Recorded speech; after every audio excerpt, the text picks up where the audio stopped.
This is an organisational structure. It's known as a hierarchy because, as you can see, people are placed on different levels according to their responsibilities in an organisation. This is a section of the organisational structure of schools. So can you see at the top we have Mr. Matthews, and directly reporting to him is Mrs. Wilkinson, the business manager, Ms. Cowser, the head of school, and the new primary head, whose sadly name I can't remember. If we have a look at Ms. Wilkinson, she is in charge of the finance staff, the admin staff, and the human resources. Ms. Cowser has the other SLT reporting to her, so Mr. Miller, Mr. Marsden, Ms. Chamberlain, Ms. Findlay, and Mr. Gander. And each one of these senior leaders then have subject areas reporting to them. I've put in Miss Findlay's as an example. So she's got DT, PE, and English. If you think about that, she's also in charge of safeguarding and teacher training, but I didn't put that on. So Mr. Gander also has subject areas and he's in charge of behaviour. Miss Chamberlain has subject areas and she is in charge of sort of ethos and trying to get kids to aspire to things and the marketing. Mr. Marsden has subjects and he's in charge of the sixth form. Mr. Miller has subjects and he's in charge of the SEN students. So if we have a look at Miss Findlay, we've got her three departments here, and then we've got Mrs. Wilkinson, who directly reports to Miss Findlay, and she has 1, 2, 3, 4, 5, 6, 7, 8, 9, and there's a new one whose name I haven't, so I've written down Miss Neal. Okay. When we're looking at an organisational structure, one of the important things is called span of control. And this is the number of people who directly report to somebody. So Mr. Matthews has a span of control of 1, 2, 3. Miss Cowser has a span of control of 1, 2, 3, 4, 5. Miss Wilson has a span of control of 1, 2, 3, 4, 5, 6, 7, 8, 9. Now, generally, if you have a small span of control, that person has more tight control over the people that directly report to them. So Mr. Matthews has a high level of contact and control with Mrs. Wilkinson, Miss Cowser, and the new primary head. If we think about Miss Wilson, she has a much larger span of control, so it's much more difficult for her to know what's happening with all of these people. So weirdly, it means when you have a larger span of control, you have to be able to trust exactly what the people are doing. So Miss Wilson will entirely trust Miss May and what is in her classroom, and of course they'll chat and get back to it, but she'll have quite a loose grip on Miss May. Ironically, if we're thinking about Mr. Matthews, he will see Ms. Cowser probably on a daily basis to get updates on her. So he has quite a tight span of control. Line of communications are how information is transmitted through the hierarchy. Now, this is formal communication when we are going through the organisational structure. So if we have a look, if Mr. Matthews wished to tell Miss Cosham she was a wonderful teacher, the way that the lines of communication would be this. Mr. Matthews would say to Miss Cowser, Miss Cowser, did you know Miss Cosham is a lovely teacher? Miss Cowser would then go to Miss Findlay and say, Miss Findlay, Mr. Matthews thinks Miss Cosham is a wonderful teacher.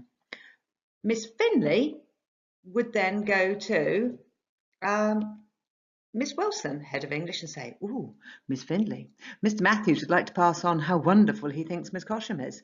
And then finally, Mrs. Wilson would say to Miss Cosham, Mr. Matthews thinks you're wonderful. Now, this is quite a long line of communication.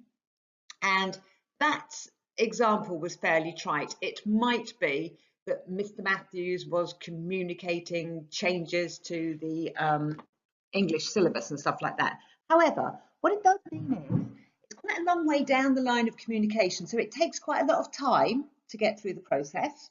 And also, because it has to go through so many different people, the message can be sort of distorted a bit.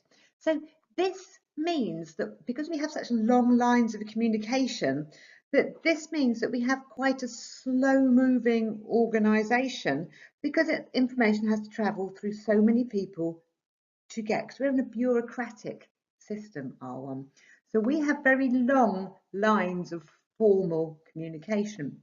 Now, in a weird way, if Miss Cosham wanted to say to Mr. Larter, "Oh, Mr. Larter, look at the changes in the curriculum," that actually weirdly have to go through Miss Wilson, which is a little bit odd, and we know it doesn't happen. Now, in any organisation, there is loads of informal communication. So when we don't go through the hierarchy, but what we do is we just basically chat. So as you well know, I quite often sit in the staff room and I will chat to lots of different people, and informal communication. So I might say to Miss May, "Oh, how did the poetry GCSE go today?" And she would talk about it, and I would know when I was chatting in class how to talk to you. And informal communication actually really does help an organisation.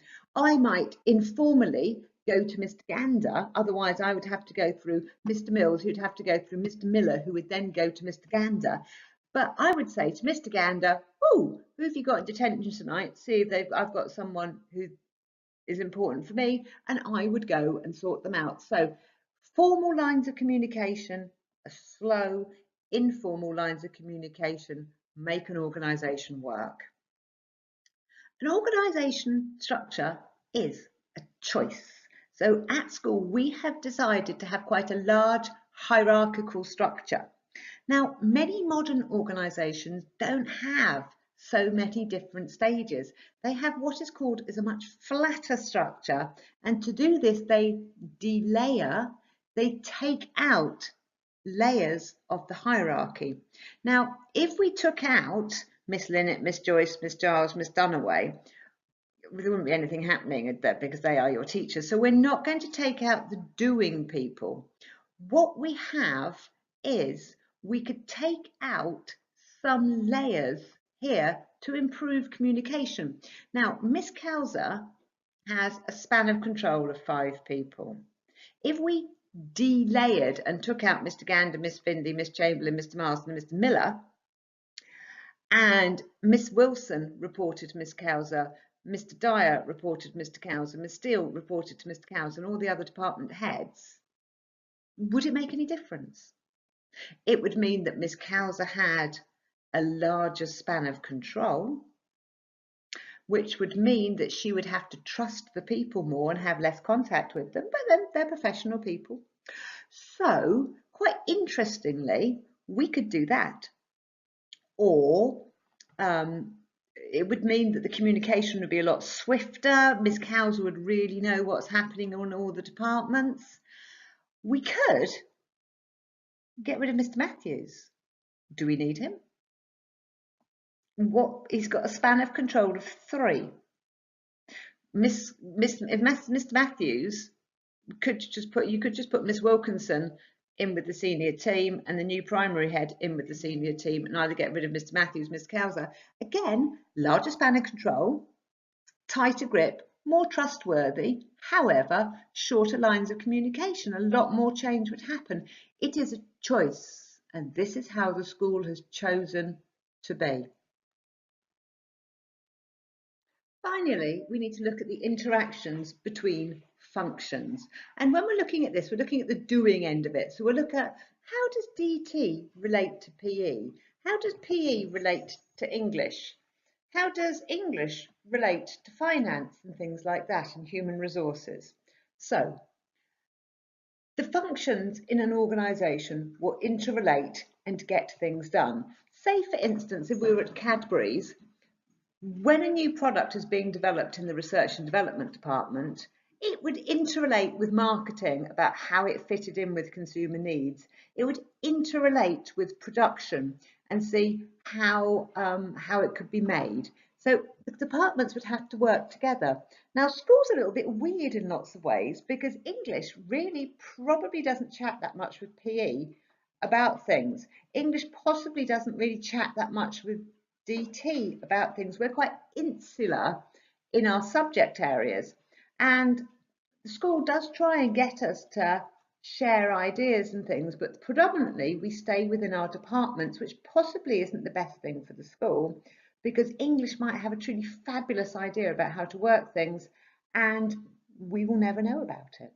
But when we're looking at the other functions of it, we need a new English teacher at the moment. So the English department with the human resources would interact with English and find out what qualities we need in an English teacher. Do we need them to be particularly good at sixth form? Do we need particularly GCSEs? They would decide who they want and write an advert that will meet those needs. Similarly, human resources will go to finance and say, how much money are we able to pay this person? Are we able, what parameters? So we know when we advertise and interview, we will get someone who will be able to do the right things and we'll have someone who will be able to afford. Similarly, the human resource people will say to the admin people, oh, we've got such and such coming for an interview. Can you sort out a running order and some sandwiches, please? And they'll say, yeah, of course we can. So interrelation of all the departments is really important.